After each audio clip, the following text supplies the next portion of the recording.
Welcome back to Les Schwab Tire Center's Outdoor GPS, presented by Fisherman's Marine and Outdoor. Welcome back, everyone. Now we've got Stephen on the line from Portland. He's got a question or a comment about outboard motors. Stephen, what's up?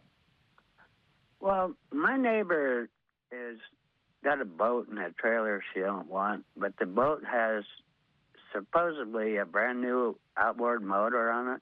Okay. And she says she can't get the motor to start.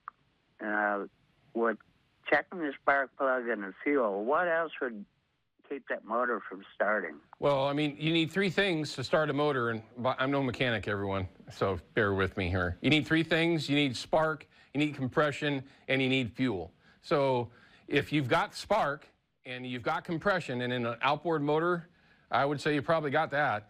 Fuel would be my next concern. Now, that could be a number of things. It could have old fuel in it where it gums up the jets in the carburetor. That can be a problem. If it's fuel injected, if it's a new motor, that can really be a problem. Easy fix, but certainly something that has to be done by somebody that knows what they're doing. If it's fuel by itself, you might have water in the fuel that gets into the bowl, okay, that's up in the motor itself, which won't let that spark actually fire off. So it's spark, compression, fuel. Somewhere in those three, you figure them all out, it's going to start.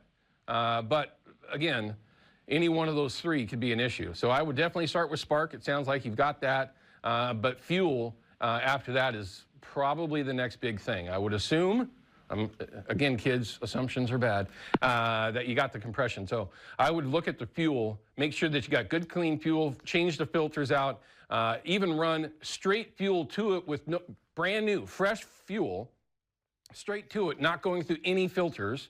That might sometimes just indicate that you've got either a bulb in there that might be plugged up or your actual water fuel separator might be fouled out somehow. But make sure that it's getting fuel. That would be my next tip. If you have issues and you're unable to pull that off, I would just, where are you at here, Stephen? You're in Portland. I would call up the guys over at Portland Marine Electronics, Portland Marine. They're extremely good at it, and they're good at all the motors, let alone Honda, Yamaha, Mercury, and that stuff, but everything. So if something's going on, you know, if you can't get past it, that's where I would go next. So Stephen, I hope it helps in some way. Again, I'm no mechanic. The only way I mechanic anything is warranty. So it's the best way that I can put it. Al is from Malala. He's got a shout out for one of our sponsors. Which sponsor? Al, what's going on?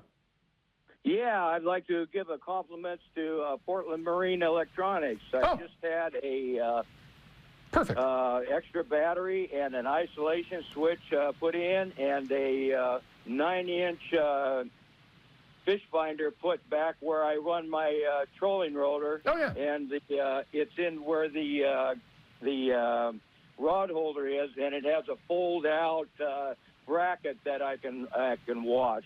And I'd like to get a shout-out to the person who helped me down there, Todd Gildersleeve. Oh. He's very, very, very good service down there. And also, it wasn't cheap, but I don't mind paying for good quality work. You know what? Listen, everything's expensive right now, and it always is. Especially when, you know, the $110, $120 an hour kind of thing. But yes, it's easier to spend that money if everything's done correctly. But remember, everything's done by humans, and sometimes things happen. But no, they are very, very good. That's who I trust at the very least. Long before they were a sponsor here at Outdoor GPS. Al, thanks for the phone call, sir. We appreciate it. I will be spending a lot of time there. Once my Willie Raptor shows up, it's going to get there, and then we got to figure out getting all the electronics in. And one of our newest sponsors, who I don't know if I'm even allowed to even mention yet, I believe that I can't, but I'm not. I don't want to get anybody in trouble, is an electronic sponsor, and I'm super excited about having the chance to work with them on rigging out my Willie jet boat. All right, we're going to cut to a break. When we come back, we're going to wrap things up for the day, give you an idea what we got going on for this upcoming weekend, and it looks like I get to say that name anyway. Dummy. We'll be back in just a couple of minutes.